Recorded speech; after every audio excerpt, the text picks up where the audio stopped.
Hello students, from Comprehensive Chemistry Volume 1, we are going to start our new chapter Electrochemistry on page number 2.1, Unit 2. Firstly, coming to introduction. We well know that energy manifests itself. That means when we comes across the manifest word, when energy manifests itself in different forms, that means energy is interconvertible into one another form. Energy की जो बहुत सारी form होती हैं वो forms क्या होती हैं, इंटरकन्वर्टिबल होती हैं. वो एक फॉर्म से दूसरे फॉर्म में हम एनर्जी को कन्वर्ट कर सकते हैं. Among different forms of energy electrical energy जो है बहुत ही सिग्निफिकेंट रोल होता है इसका हमारी डेली लाइफ में. बहुत सारी केमिकल ट्रांसफॉर्मेशंस और इंडस्ट्रियल प्रोसेस जो होती हैं वो किस पे बेस करती हैं, इलेक्ट्रिकल एनर्जी पे और केमिकल एनर्जी के रिलेशनशिप पे. हमारे पास large number of spontaneous redox reaction होती हैं which form the basis of production of electrical energy, जो क्या बनाती हैं, इलेक्ट्रिकल एनर्जी का बेसिस बनाती हैं.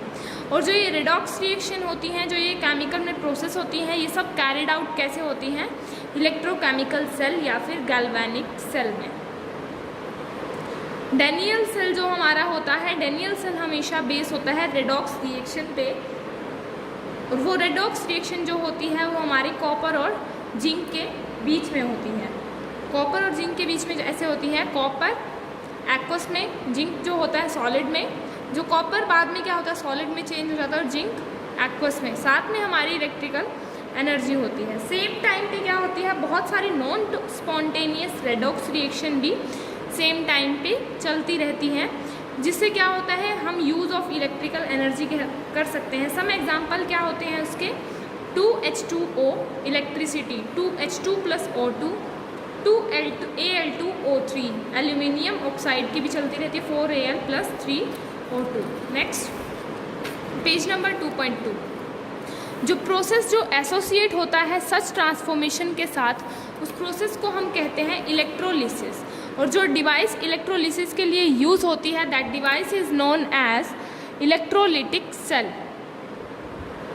जो ब्रांच होती है केमिस्ट्री की, जो study of relationship between electrical energy और केमिकल एनर्जी और साथ ही साथ inter conversion of one form to another form के बीच में, रिलेशनशिप के बीच में डील करती है, उस केमिस्ट्री को हम कहते हैं, उस ब्रांच ऑफ केमिस्ट्री को इलेक्ट्रोकेमिस्ट्री कहते हैं. The electrochemistry is the branch of chemistry which deals with study of relationship between electrical energy and chemical energy and inter conversion of one form of energy into another form of energy.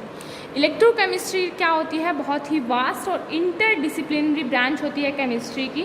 ये find करती है बहुत ही ट्रेमेंडस applications. इसकी study बहुत ही important होती है development में, new technologies के, इकोनॉमिकल में, एनवायरमेंटल फ्रेंडली में. नेक्स्ट है हमारी रेडॉक्स रिएक्शन. रेडॉक्स रिएक्शन क्या होती है, वो केमिकल रिएक्शन जो ऑक्सीडेशन और रिडक्शन दोनों प्रोसेस करे उसको रेडॉक्स रिएक्शन कहते हैं. ऑक्सीडेशन को हम कैसे डिफाइन कर सकते हैं, वो प्रोसेस जिसमें क्या होते हैं, species means atoms, molecules, ion जो भी होते हैं, वो इंक्रीज करते हैं ऑक्सीडेशन.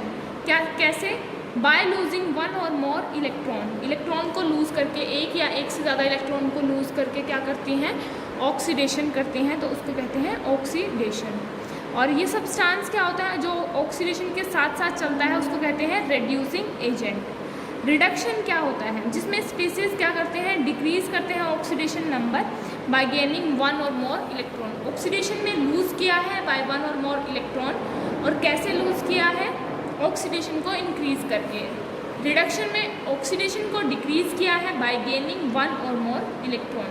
और जो स्पीसीज जो रिडक्शन के अंडर जाते हैं, that are known as oxidising agent. This is not a thing of confusing. we can conclude like जो reducing एजेंट होते हैं वो ऑक्सीडेशन के अंडर हो जाते हैं, जो ऑक्सीडाइजिंग एजेंट होते हैं वो रिडक्शन के अंडर जाते हैं. रिडक्शन हमेशा क्या करता है, डिक्रीज करता है ऑक्सीडेशन नंबर को, गेन करता है इलेक्ट्रॉन. ये हमेशा ऑक्सीडेशन जो होता है वो लूज़ करता है इलेक्ट्रॉन और गेन करता है ऑक्सीडेशन. रिडॉक्स रिएक्शन को हम टर्म कह सकते हैं as the chemical reaction involving transference of electron from reducing agent to oxidising agent. एक केमिकल रिएक्शन होती है, इस केमिकल रिएक्शन में क्या होता है, इलेक्ट्रॉन्स का ट्रांसफरेंस होता है, रिड्यूस करना, एजेंट को रिड्यूस करने से लेके ऑक्सीडाइज करने तक, reducing agent to oxidising agent. Zn plus Cu2 जो है ऑक्सीडाइजिंग एजेंट तो कॉपर होता है, इसमें रिड्यूसिंग एजेंट जिंक होता है।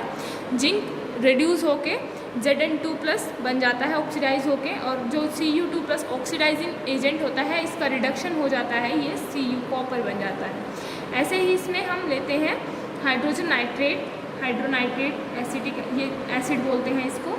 रिड्यूसिंग एजेंट आयोडाइड 2HiO3 लेंगे हम, इसमें नाइट्रिक एसिड हो जाएगा, नाइट्रो साथ में हमारा वाटर निकलेगा। रेडॉक्स रिएक्शन क्या करते हैं, इलेक्ट्रोकेमिकल सेल्स बनाने में काम आती हैं। Form the basis of electrochemical cell, इन्हीं की वजह से चलते हैं रेडॉक्स रिएक्शन की वजह से।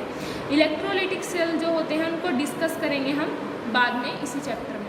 पहले हमारा आता है 2.3 गैल्वेनिक सेल, वो डिवाइस जिसमें केमिकल एनर्जी को इलेक्ट्रिकल एनर्जी में कन्वर्ट करते हैं, गैल्वेनिक सेल कहते हैं। गैल्वेनिक सेल का नाम कैसे पड़ा, on the name of Luigi Galvani. और इलेक्ट्रोकेमिकल सेल भी हम इसको कह सकते हैं, या फिर हम क्या कह सकते हैं इसको, वोल्टिक सेल। इसका नाम वोल्टिक सेल कैसे पड़ा था, अलेजेंड्रो वोल्टा के नाम पे। गैल्वेनिक सेल में एक रेडॉक्स रिएक्शन कैरी करते हैं हम इनडायरेक्ट मैनर में, और जो फ्री एनर्जी जो होती है वो डिक्रीज़ होती है केमिकल प्रोसेस में, जिससे क्या होता है वो इलेक्ट्रिकल एनर्जी बन जाती है। हम सिंपल फॉर्म में क्या लिख सकते हैं, अगर जिंक स्ट्रिप को ZnSO4 सॉल्यूशन में डिप करें और कॉपर स्ट्रिप को डिप करें कॉपर सल्फेट सॉल्यूशन में और सेपरेट बीकर्स में, तो जो ये दोनों मेटेलिक स्ट्रिप होंगी ये दोनों इलेक्ट्रोड का काम करेंगी। इलेक्ट्रोड का काम कैसे करेंगी, वायर्स को कंडक्ट करेंगी ये बाय वोल्ट मीटर के थ्रू ये वायर्स को कंडक्ट करेंगी, और यू ट्यूब टाइप का बन जाएगा, ऐसे यू शेप में बन जाएगा, इन्वर्टेड यू शेप में, उल्टा जो यू होता है उसकी शेप में हमारा बन जाएगा। और इस इन्वर्टेड यू ट्यूब शेप को हम सॉल्ट ब्रिज के नाम से भी जानते हैं। जो ये यू ट्यूब होती है ये फिल किसके सॉल्यूशन से होती है, इलेक्ट्रोलाइट के सॉल्यूशन से, KCl potassium chloride, potassium nitrate, NH4Cl ammonium chloride, इन तीनों में से किसी भी सॉल्यूशन से वो फिल हो सकती है। जिससे क्या होगा, गैलेटिन, या फिर अगर उसमें ऐड कर दिया जाए, ये क्यों ऐड करते हैं, ताकि जो हम उसको पेस्ट को सेमी सॉलिड पेस्ट में कन्वर्ट कर सके। जब हम उसको सेमी सॉलिड पेस्ट में कन्वर्ट करना होता है तो हम उसमें गैलेटिन या फिर अगर डाल देते हैं। हमें ये इन्वर्टेड शेप का डायग्राम यहाँ पे दिया भी गया है इलेक्ट्रोकेमिकल सेल का, जिसमें इन्वर्टेड शेप यहाँ से सॉल्ट ब्रिज ये बनाया है हमारा, और सॉल्ट ब्रिज में हमने पोटेशियम क्लोराइड डाला है। हमने स्ट्रिप्स 2 डाली हैं यहाँ पे, Zn की ZnSO4 सॉल्यूशन में, और कॉपर की कॉपर सल्फेट सॉल्यूशन में। जो Zn है वो एनोड की तरह काम करता है, जो कॉपर है वो कैथोड की तरह काम करता है। इसमें से क्या होता है, कन्वेंशनल करंट फ्लो करने लगता है। कन्वेंशनल करंट कैसे फ्लो होगा, कॉपर के प्लस से ऐसे जाएगा सीधा एनोड तक, ऐसे ही जो इसका एनोड का माइनस होगा वो वहाँ पे वापस कैथोड तक जाएगा। ये कन्वेंशनल करंट इससे फ्लो करना स्टार्ट कर देता है। अब हम इसकी वर्किंग समझते हैं। जिंक क्या होता है, ऑक्सीडेशन में जाता है। Zn जो होता है Zn2 प्लस 2 इलेक्ट्रॉन ऑक्सीडेशन में जाता है। जो इलेक्ट्रॉन होता है वो लिबरेट होता है ड्यूरिंग ऑक्सीडेशन और पुश करता है ये कनेक्टिंग वायर को कॉपर स्ट्रिप में।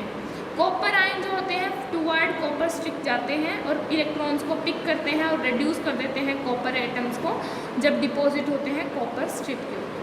जो इलेक्ट्रॉन जहाँ पे ऑक्सीडेशन हो रही है वो एनोड कहते हैं, जिस पे रिडक्शन होती है उसको कैथोड कहते हैं। अब हमने पढ़ा है जिंक पे क्या होती है, ऑक्सीडेशन होती है, और कॉपर पे रिडक्शन होती है। तो कॉपर क्या था, रिडक्शन होती है तो कैथोड, और जिस पे ऑक्सीडेशन होती है उसको हम कहेंगे एनोड। ऑक्सीडेशन प्रोसेस के कारण जो एनोड होता है वो इलेक्ट्रॉन का सोर्स बन जाता है और नेगेटिव चार्ज ले लेता है सेल से। ऐसे ही हम क्या कहेंगे, रिडक्शन प्रोसेस में पॉजिटिव चार्ज एक्वायर कर लेता है और रिसीवर बन जाता है इलेक्ट्रॉन का। इलेक्ट्रोकेमिकल सेल में एनोड इलेक्ट्रोड एक्ट करता है नेगेटिव टर्मिनल की तरह, और जो कैथोड होता है वो पॉजिटिव टर्मिनल की तरह एक्ट करता है। अब सॉल्ट ब्रिज और इसके फंक्शंस क्या है। सॉल्ट ब्रिज एक इन्वर्टेड यू शेप ट्यूब होती है, इसमें सेमी सॉलिड पेस्ट होता है इलेक्ट्रोलाइट का KCl KNO3 इन अगर अगर एंड गैलेटिन। ये क्या करता है, केमिकली रिएक्ट नहीं करता सॉल्यूशन के साथ इन आइदर ऑफ कंपार्टमेंट, और ना ही ये इंटरफेयर करता है नेट सेल रिएक्शन के साथ। फंक्शन क्या होता है सॉल्ट ब्रिज का, ये करंट को फ्लो होने देता है by completing the circuit. It maintains electrical neutrality, ये इलेक्ट्रॉन जो इसकी इलेक्ट्रिकल न्यूट्रलिटी होता है उसको मेंटेन करके रखता है, उसको कभी भी पॉजिटिव नेगेटिव में कन्वर्ट नहीं होने देता, न्यूट्रल रखता है उस सॉल्यूशन को। जो ट्रांसफेरेंस होता है एनोड और कैथोड का, ये क्या होता है, नेट पॉजिटिव चार्ज होता है एनोड से due to increase in concentration of cation, and net negative charge जो होता है वो due to excess of anion होता है। जो रिएक्शन है वो स्टॉप हो जाएगी। कैसे स्टॉप होगी, जब जो पॉजिटिव चार्ज है वो प्रिवेंट करेगा इलेक्ट्रॉन्स को फ्लो करने से, और जो नेगेटिव चार्ज है वो फ्लो करेगा इनफ्लो को, इलेक्ट्रॉन के इनफ्लो को बंद कर देगा। तो क्या होगा, ये रिएक्शन बंद हो जाएगी और कोई भी करंट फ्लो नहीं करेगा। तो सॉल्ट ब्रिज उस टाइम आता है और रिस्टोर करता है इलेक्ट्रोन्यूट्रलिटी को। इलेक्ट्रोन्यूट्रलिटी क्या होती है, दोनों कंपार्टमेंट में चलती है। इससे क्या होगा, इलेक्ट्रोलाइट आयंस में प्रेजेंट होगा, जिससे क्या होगा, इलेक्ट्रोकेमिकल रिएक्शन इन्वॉल्व नहीं होंगी, और एनायन जो होंगे वो माइग्रेट करेंगे एनोड कंपार्टमेंट में, और जो कैटायन होंगे वो कैथोड कंपार्टमेंट में। इससे सॉल्ट ब्रिज क्या होगा, salt bridge accumulation of charges बचा लेगा और मेंटेन करेगा flow of current. Electrochemical cell में सॉल्ट ब्रिज को हम रिप्लेस करते हैं पोरस पार्टीशन से, जिससे अलो कर सकते हैं माइग्रेशन ऑफ आयन, और पर क्या अलो नहीं करते हम, मिक्सिंग ऑफ टू सॉल्यूशन कभी भी अलो नहीं करते। ये हमारा रिप्रेजेंटेशन ऑफ गैल्वेनिक सेल है on page number 2.3। Oxidation half cell को हम रिप्रेजेंट करते हैं Mn+ कैथोड से, ऐसे C से। रिडक्शन हाफ सेल को Mn+C और M। दोनों नोटेशन में C जो है वो हमारा मोलर कंसंट्रेशन होता है। Molar concentration conventionally a cell is representing by writing the cathode on right hand side, और एनोड को हम लेफ्ट हैंड साइड पे लिखते हैं। जो वर्टिकल्स लाइन जो हम लिखते हैं इन दोनों के बीच में, वो दो हाफ सेल होती हैं, जिससे मतलब है हमारा वर्टिकल लाइन का मतलब है सॉल्ट ब्रिज। जो हमारा सॉल्ट ब्रिज है वो वर्टिकल लाइंस का ही हमारा एक मतलब है। For example zinc copper sulphate को हम रिप्रेजेंट कर रहे हैं तो ऐसे करेंगे Zn2+, 1 मोलर कंसंट्रेशन है इसकी। Cu2+, इसकी भी 1 मोलर कंसंट्रेशन है। Copper anode negative, cathode positive. ये ऑक्सीडेशन हाफ सेल है और ये रिडक्शन हाफ सेल है, ये सॉल्ट ब्रिज है। So this was our galvanic cell. Tomorrow we are going to study electrode potential in our next video. This would be our next topic. So this was our galvanic cell and redox reaction topic.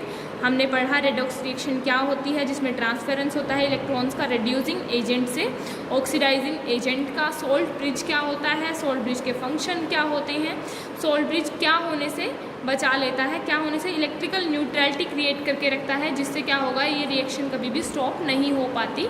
ये सिर्फ salt bridge की वजह से हो पाता है। Galvanic cell क्या होता है, जिसमें केमिकल एनर्जी कन्वर्ट करते हैं इलेक्ट्रिक एनर्जी में, उसको हम गैल्वेनिक सेल के नाम से जानते हैं। इसका नाम इलेक्ट्रोकेमिकल सेल भी है और वोल्टेक्स सेल भी हम इसको नाम देते हैं। इसमें हमने वर्किंग पढ़ी, सेल की जो वर्किंग होती है वो भी हमने पढ़ ली।